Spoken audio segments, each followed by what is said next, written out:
History chapter 3rd is continued. Students, in the previous lecture we discussed about the Monroe system.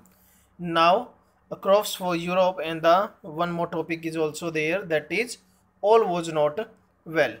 Let's see on the screen. All was not well. Within few years after the new system were imposed, it was clear that all was not well with them. Driven by the desire to increase the income and the land or income from the land, revenue official fixed too high revenue demanded. Peasants were unable to pay. Royals fled the countryside and villages became deserted in many regions.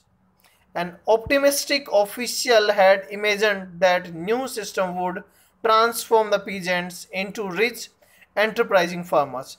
But this did not happen.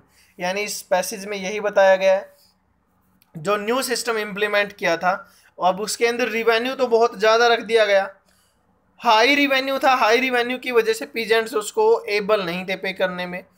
अब लोग जो थे जिस area में, जिस reason में, जिस village में रह रहे थे, उनको छोड़कर वहाँ से भागना स्टार्ट कर दिया। The Royals fled the country side, क्योंकि ब्रिटिशर फिर उनको टॉर्चर कर दे अगर वो रिवेन्यू पे नहीं कर पाते। और इस सिस्टम को लागू करने से पहले जो मुनरो सिस्टम है, ब्रिटिशर को एक होप थी कि जो है पीजेंट्स को भी हेल्प इससे मिलेगी और उनको रिवेन्यू में हेल्प मिलेगी, बट ये उनकी सिर्फ एक इमेजिनेशन थी जो ग्राउंड लेवल पर सक्सेसफुल नहीं हुई। Next is there crops for Europe. Crops for Europe we will discuss here. Crops for Europe. The British has realized that the countryside could not only yield revenue, it could also grow the crops that European or Europe required.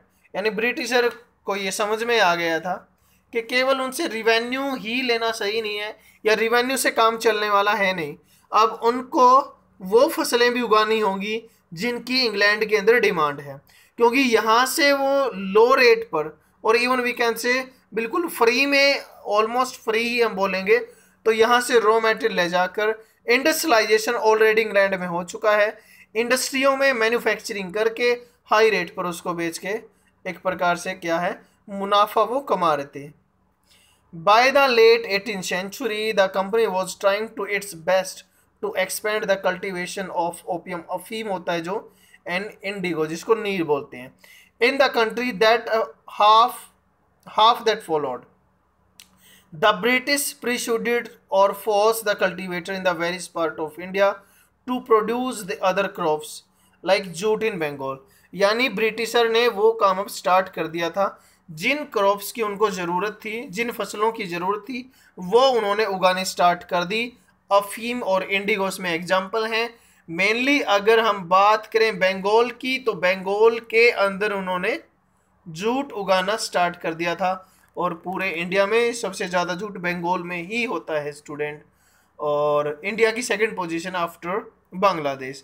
T in Assam, और असम में सबसे ज़्यादा T होती है, और India के अंदर britisher ने ही टी को क्या किया था, इंट्रोड्यूस किया था। शुगर केन इन उत्तर प्रदेश, और Uttar Pradesh largest producer of sugar cane है। इंडिया के 60% जो मील हैं शुगर केन से रिलेटेड वो उत्तर प्रदेश और बिहार के अंदर हैं।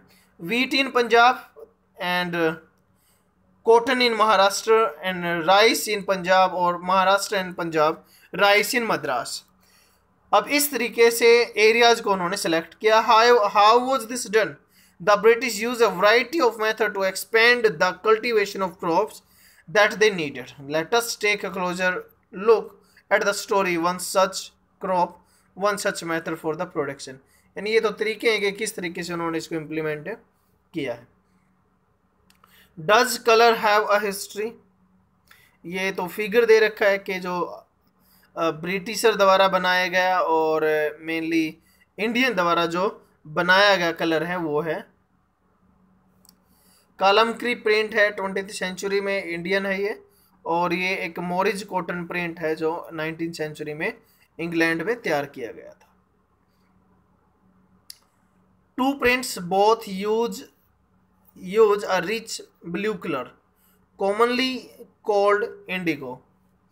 Do you know how the color was produced? तो वो हम आगे डिस्कस करेंगे. The blue that you see in these prints was produced from a plant called indigo. तो ये नील की खेती जो हम कह रहे हैं, तो प्लांट से ही ये कलर जो है वहाँ किया जाता था, यानी कपड़ों में देने वाला जो नील है.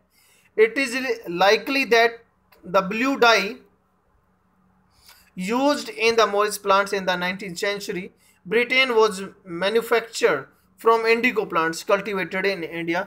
तो ये मेनली इंडिया से इसको ले रहे थे. For India was the biggest supplier of indigo in the world at that time. तो इंडिया उसका लार्जेस्ट प्रोड्यूसर भी था.